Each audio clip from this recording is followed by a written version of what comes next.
अब हम आ जाते हैं जी पॉइंट ऑफ सेल की तरफ। ये नहीं कि जहां से आप अपने बिल बनाते हैं उस स्क्रीन के ऊपर आते हैं और उसके बारे में डिस्कस करते हैं कि उसके अंदर कौन कौन सी ऑप्शंस हैं और किस तरह उनको यूटिलाइज किया जा सकता है। इसको ओपन करने के लिए ट्रांजैक्शन के अंदर आपने पीओएस है और ये आपके सामने भी बटन है पीओएस का, और कंट्रोल पी शॉर्टकट की है। यहाँ पे आपने इसकी यूजर आईडी और इसका जो पासवर्ड है वो आपने डालना है। और यहाँ पे जो लेफ्ट साइड पे आपको ये कैशियर नजर आ रहे हैं, बेसिकली ये कैशियर्स के अकाउंट्स हैं। आपके पास जितने भी कैशियर्स हैं वो आपने यहाँ पे मेंशन करने हैं, और अपने अपनी आईडी से जब वो लॉगिन होंगे तो रात को आपको सेल भी कैशियर वाइज नजर आ जाएगी। तो अगर आपका एक ही कैशियर है या सिंगल कैशियर से लॉगिन होते हैं तो फिर आप एक ही कैशियर रख सकते हैं। इसके अंदर लॉगिन का बटन आपने प्रेस करना है और सॉफ्टवेयर आपके सामने ओपन हो जाए। यहाँ पे सबसे ऊपर आपका सॉफ्टवेयर का ऊपर आपका नाम आ रहा होगा, जो भी आपकी फार्मेसी है, एबीसी फार्मेसी, जो भी फार्मेसी, यहाँ पे नाम आ जाएगा। इसके बाद वाली विंडो है, यहाँ पे आपने बाई कोड या बाई नेम आइटम को सर्च करना है या टाइप करना है, तो वो यहाँ पे आ जाएगा। जो इसके नीचे वाली साइड पे बटन है वो है आइटम कोड की सर्च है, फिर डिस्क्रिप्शन बाय नेम सर्च कर सकते हैं। वाइड आइटम ये है कि आप जब बिल बना रहे हो, कोई चीज उसमें से आपने निकालनी हो तो आप वाइड आइटम का इस्तेमाल करते हैं। रिफंड आइटम आपका यूज तब होता है जब कोई चीज आप बिल बना के सेल हो जाए, कस्टमर ले जाए, देन वो वापस लेके आए तो आप उसको रिफंड कर सकते हैं। वो एक्सचेंज की शक्ल में भी हो सकता है और रिटर्न की भी शक्ल में हो सकता है। ये दोनों केस में ये चीज आपकी वापस आ जाती है। फिर मल्टी क्वांटिटी होती है, फिर ओपन प्राइस सेल होती है। ये अगर किसी की प्राइस आपने अपडेट नहीं की हुई और कैशियर उसी वक्त बिल बना रहा है तो उसके पास ये ऑप्शन अगर आपने अलाउ किया होगा तो वो उस वक्त प्राइस भी चेंज कर सकता है। फिर आइटम की प्राइस चेंज करना है, मल्टी क्वांटिटी है, सिंगल आइटम डिस्काउंट है F12 के ऊपर। अगर आप पूरे बिल पे डिस्काउंट नहीं देना चाहते तो आप किसी एक आइटम के ऊपर या किसी एक सेक्शन के ऊपर भी आप डिस्काउंट देना चाहें तो आप इसको दे सकते हैं। इन बटन्स के बाद आप इस वाले सेक्शन के ऊपर हम आते हैं। इसमें 4 आपके पास बॉक्स बने हुए हैं और इसका पहले वाले बॉक्स का मकसद ये है एक्चुअल टोटल का, कि जब आप किसी कस्टमर को डिस्काउंट देते हैं बिल के अंदर, ये जिस तरह मैंने F12 से इसको 10% डिस्काउंट दिया हुआ है, इसी तरह जब पूरे बिल के ऊपर भी मैं जब देता हूँ डिस्काउंट तो सिस्टम हमें ये बताता है कि इस बिल की जो एक्चुअल वैल्यू है वो 2500 रुपये है, जो सब टोटल है, यानी आफ्टर डिस्काउंट जो इस बिल का टोटल बना है वो ये बना है। और इसके बाद जितनी यहाँ पे कस्टमर ने आपको पेमेंट दी है वो आपने यहाँ पे पेमेंट लिखनी होती है।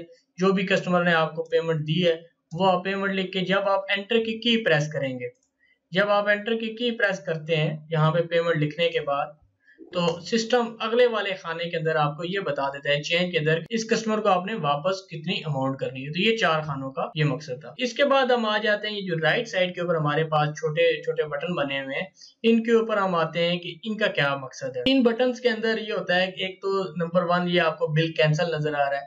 बिल कैंसिल इस तरह है कि आप जब बिल बना रहे हैं 5-7 आइटम्स का बनाया है, तो अगर आपने एक आइटम उसमें से खत्म करना हो तो वो तो आप F5 वाइड आइटम से करते हैं, लेकिन जब आपने पूरा बिल ही कैंसिल करना हो तो फिर आप ये बिल कैंसिल का बटन दबाते हैं और इसके ऊपर 5S इसका पासवर्ड होता है। जब आप ये लगाते हैं तो पूरे का पूरा बिल जो स्क्रीन के ऊपर होता है वो कैंसिल हो जाता है। इसके बाद आ जाता है आपके पास 2 तरह के डिस्काउंट होते हैं बिल के ऊपर। ये तो है आइटम्स के ऊपर और ये बिल के ऊपर है, यानी बिल का टोटल बन गया 2500 रुपये, तो आप कस्टमर को इन रुपीज भी डिस्काउंट दे सकते हैं, यानी 100-200 रुपए भी छोड़ सकते हैं और 5-10% और 20% भी दे सकते हैं। परसेंटेज के लिए ये वाला बटन आपने यूज करना है और रुपीज डिस्काउंट के लिए आपने ये वाला बटन यूज करना है। इसके बाद आ जाते हैं जी टेम्परेरी क्लोज। टेम्परेरी क्लोज ये है कि अक्सर फार्मेसीज के साथ हॉस्पिटल्स वगैरह होते हैं, वो मेडिसिन लेके जाते हैं या कोई भी पेशेंट होता है वो कहता है जी मुझे मेडिसिन दें, मैं शाम तक आपको या तो पेमेंट दे दूंगा या अगर ये मैंने ले ली तो अगर मैंने चेंज करनी होगी तो मैं चेंज करवा लूंगा। तो फिर आप उस बिल को for time being temporary close में डालते हैं। उस बिल को अभी स्टेटस फाइनलाइज नहीं हुआ होता कि उसने लेनी है नहीं लेनी, वापस करनी है, तो बजाय इसका बिल बनाने के आप यहाँ पे टेम्परेरी क्लोज कर देते हैं। तो जब वो कस्टमर वापस आता है और कहता है जी या ये वापस ले लें या एक्सचेंज कर दें या रिटर्न कर लें, तो उस सूरत में आप इस बिल को आप रिट्रीव करते हैं। तो यहाँ पे बिल की लिस्ट आ जाती है कि किन किन क्लाइंट की आपने बिल क्लोज किए हुए थे। उसके बाद उसको रिट्रीव करके तो जो भी आपने एक्टिविटीज परफॉर्म करनी हो उस बिल के ऊपर तो वो आप कर सकते हैं। इसके बाद अगला जो ऑप्शन है वो है डुप्लीकेट का। तो सुबह से लेकर शाम तक आप जितने भी बिल बनाते हैं वो यहाँ पे आपके सामने इनकी लिस्ट आ जाती है।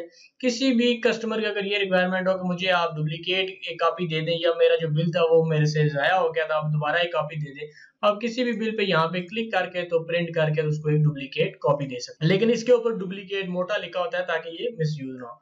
इसके बाद आ जाता है जी mode of payment. Mode of payment ये है कि किसी भी फार्मेसीज के ऊपर जो बिल बनते हैं या वो कैश के ऊपर बनते हैं, या उधार के ऊपर बनते हैं, या वो फिर कार्ड वगैरह यूज हो रहे होते हैं। तो सॉफ्टवेयर के अंदर तीनों ऑप्शन मौजूद हैं, कैश का भी है, क्रेडिट का भी है। क्रेडिट जो कस्टमर के नाम पे बिल बना रहे होते हैं, और क्रेडिट कार्ड जो आप एटीएम कार्ड वगैरह यूज करते हैं तो वो क्रेडिट कार्ड का ऑप्शन मौजूद है। इसके अंदर एक मल्टी मोड ऑफ पेमेंट का भी ऑप्शन है कि अगर एक ही बिल में आपने मल्टी मोड ऑफ पेमेंट को यूज करना है तो वो कैसे यूज करेंगे वो भी मैं आगे चल के बताऊंगा।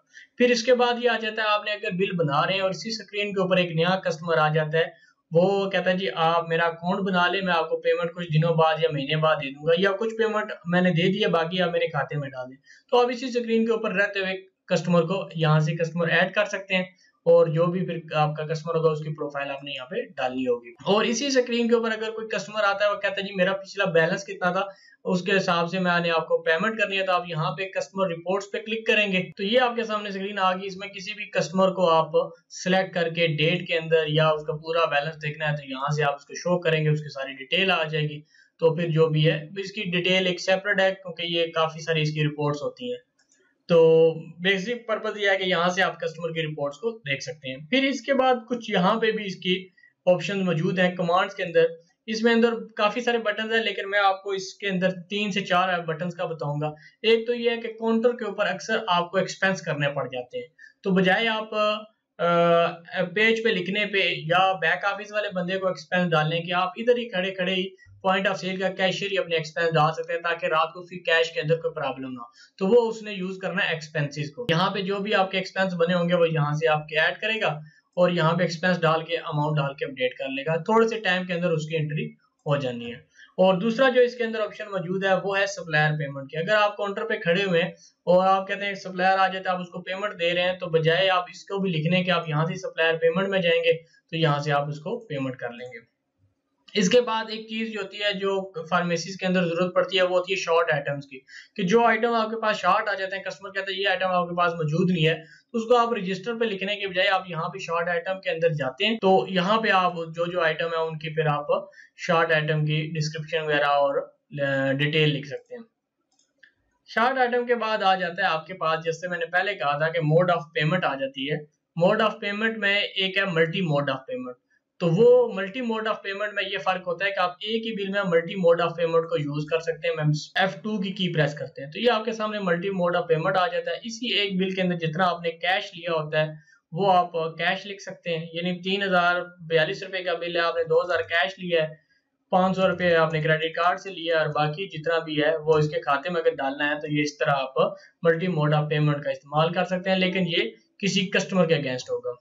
फिर इसके बाद अगर आप एक बिल बना रहे होते हैं, आपने किसी पेशेंट की डिटेल लिखनी है कि ये अगर कोई बंदा लेके जा रहा है तो उसकी आपने डिटेल लिखनी है, तो ये क्लाइंट का बटन दबाएंगे, यहाँ पे क्लाइंट की आपकी सारी डिटेल आ जाएगी। आप यहाँ पे लिख सकते हैं उसकी जो भी डिटेल आपने लिखनी है और उसका नाम वगैरह जो भी आपने लिखना है वो लिख के आप तो ओके कर सकते हैं। उम्मीद है दोस्तों कि मेरी ये आपको वीडियो पसंद आई होगी। कमेंट्स के अंदर ज़रूर इसका इजहार कीजिएगा। अल्लाह आपका आमीन नासिर हो। अल्लाह हाफिज़।